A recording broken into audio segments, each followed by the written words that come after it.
Bonjour et bienvenue sur la cuisine d'Elinoucha, j'espère que vous allez bien les amis. Je partage avec vous aujourd'hui une routine pour une bonne mine, pour un teint parfait avec des ingrédients simples et naturels.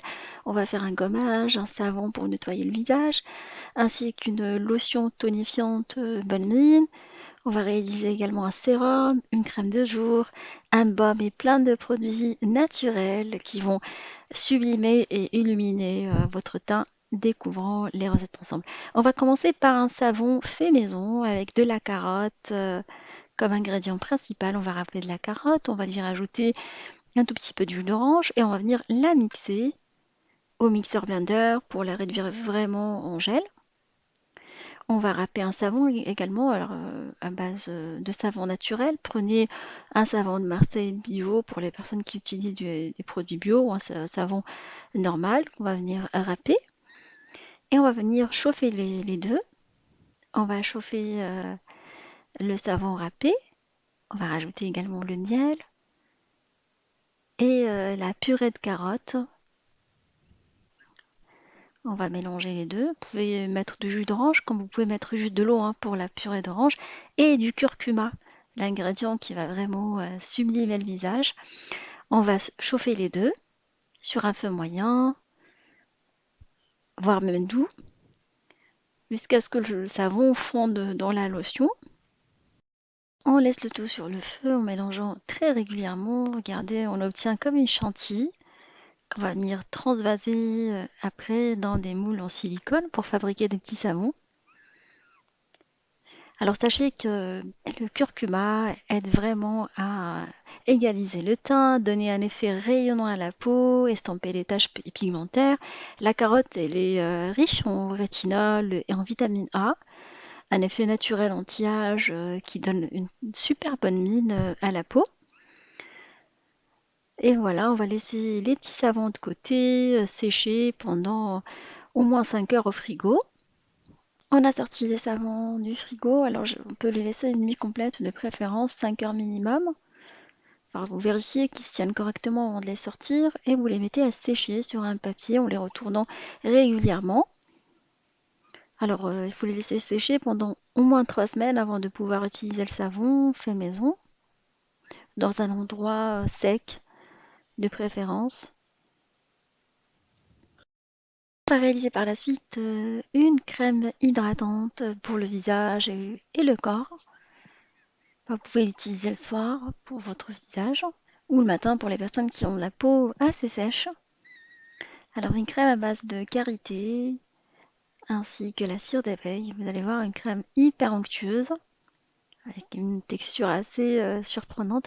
Alors on va utiliser comme émulsifiant la cire d'abeille quand on va venir fondre au bain-marie. Alors j'ai utilisé mon bain-marie pour le chocolat. Sinon vous utilisez un bain-marie classique. Enfin, je l'avais dans le placard, ça fait très longtemps, du coup je l'ai sorti. On trouve de la cire d'abeille dans les magasins bio ou sur internet, chez Amazon, chez Naturalia, moi je l'ai acheté. Et on va rajouter tout de suite, en fait, tant que ça n'est pas encore fondu, de l'huile de carotte, qui est riche en bêta-carotène et en vitamine A. Ça va être l'allié de la bonne mine pendant l'hiver. Alors je vous le recommande vraiment. Il unifie le teint, il va soigner la peau, ça va permettre vraiment de la nourrir, la protéger, la régénérer. C'est un réel antioxydant. Elle convient vraiment aux peaux sèches et aux peaux grasses également. Alors, et l'huile d'abricot, également des noyaux d'abricot. Alors, vous vous contentez tout simplement de l'huile de carotte, mais vous pouvez rajouter également de l'huile d'abricot dans votre préparation, qui est aussi riche en bêta-carotène et plein de vitamines qui vont protéger, régénérer votre peau. Une fois l'huile et la cire d'abeille mélangées, toujours dans un bain-marie, on va rajouter le beurre de karité, connu pour traiter la peau. C'est un ami contre les effets du temps de la peau. Il protège la peau des rides, connu chez les femmes africaines. Mais il y a une façon de l'utiliser. On va voir. Enfin, on va bien le mélanger maintenant au reste. Toujours sur un bain-marie, vous venez mélanger votre préparation de temps en temps, jusqu'à ce qu'on obtienne un mélange assez onctueux. J'ai laissé la préparation fondre tranquillement au bain-marie.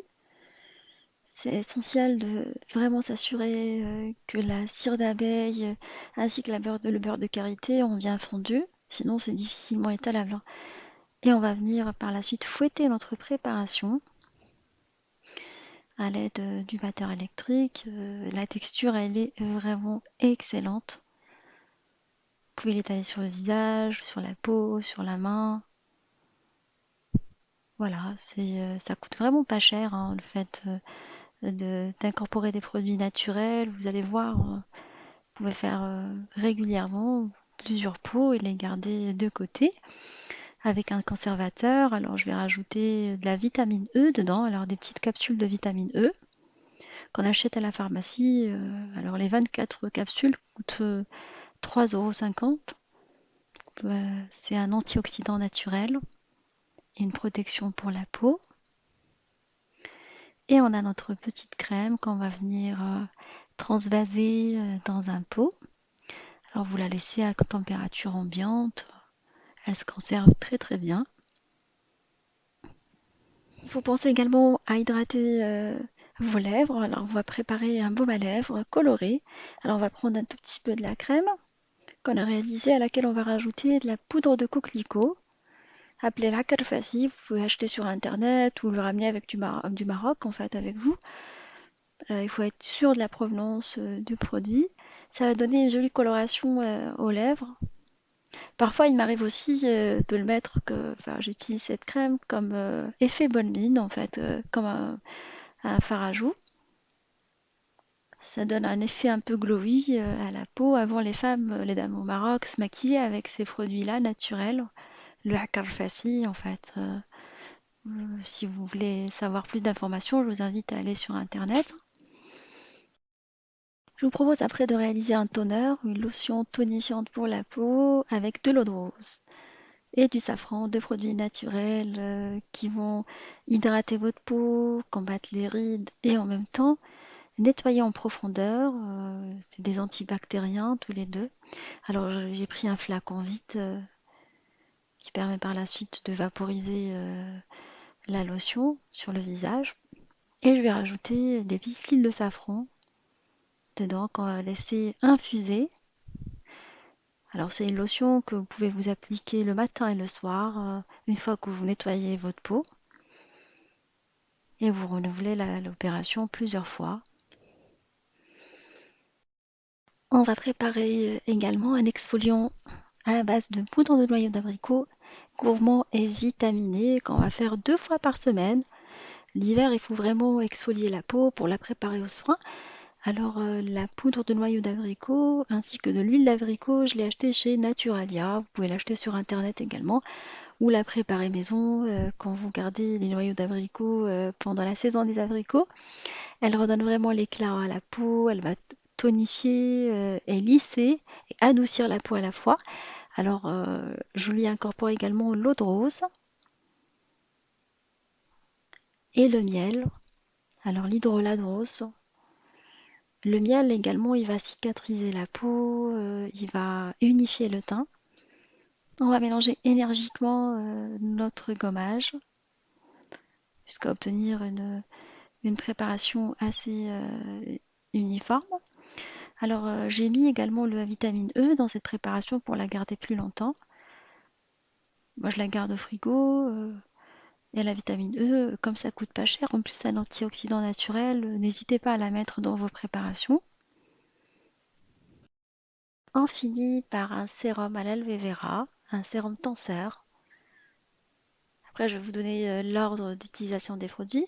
Alors, on va mettre l'aloe vera qui est connu par ses propriétés apaisantes et anti-âge, ainsi que de l'huile de carotte. Vous pouvez rajouter de l'huile d'abricot, vous pouvez mettre ce que vous voulez comme huile dans ce petit sérum.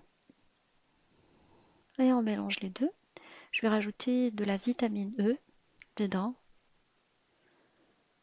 Comme ça, on va avoir des propriétés antioxydantes de ce sérum. On va le mélanger. Moi, je le laisse au frais parce qu'en fait, j'aime bien appliquer un sérum assez frais sur le visage. C'est un sérum qui s'applique sur l'ensemble du visage avant le soin du jour. Moi, je l'utilise tous les jours sur mon visage. Et là, je partage avec vous comment je m'occupe de ma peau. Alors, je la lave matin et soir avec le savon qu'on a préparé ensemble, mais il faut le laisser vraiment sécher avant de l'utiliser. Là, j'ai pas eu le temps encore de le faire sécher. Après, je sèche mon visage et j'applique le toner à base d'hydrolat de rose et de safran. Vous le laissez sécher un tout petit peu. Alors, je le fais matin et soir également. Voilà, vous le gardez au frais hein, pour les personnes qui aiment bien la fraîcheur comme moi. Après, on va appliquer le sérum. Il est vraiment agréable ce sérum. Il permet vraiment de tonifier la peau avant l'application du maquillage pour les personnes qui se maquillent ou la crème du jour, la bébé crème. Alors cette crème-là qu'on a réalisée fouettée, vous pouvez l'utiliser pour le visage, pour les personnes qui ont la peau sèche. Moi je l'utilise pour mes mains et un tout petit peu pour le visage après le gommage. Mais les personnes qui ont la peau grasse, il faut le faire de temps en temps, pas tous les jours. On a le petit baume à lèvres, sublimateur des lèvres. J'ai adoré, je vous le recommande. Ainsi que le gommage que vous faites 2 fois par semaine pour préparer votre peau. Et là, vous pouvez vous appliquer la crème qu'on a réalisée ensemble. Mais il faut le faire pas plus que 2 fois par semaine. Voilà, mon rituel bonne mine touche à sa fin. J'espère qu'il vous fera plaisir. J'espère également que vous allez prendre soin de votre peau pour la chouchouter pendant l'hiver également. Je vous fais des gros bisous d'amour. Merci pour vos messages. Et on se dit comme d'habitude, on se retrouve sur la cuisine d'Elimoucha avec de nouvelles recettes, un voyage culinaire. Et à bientôt.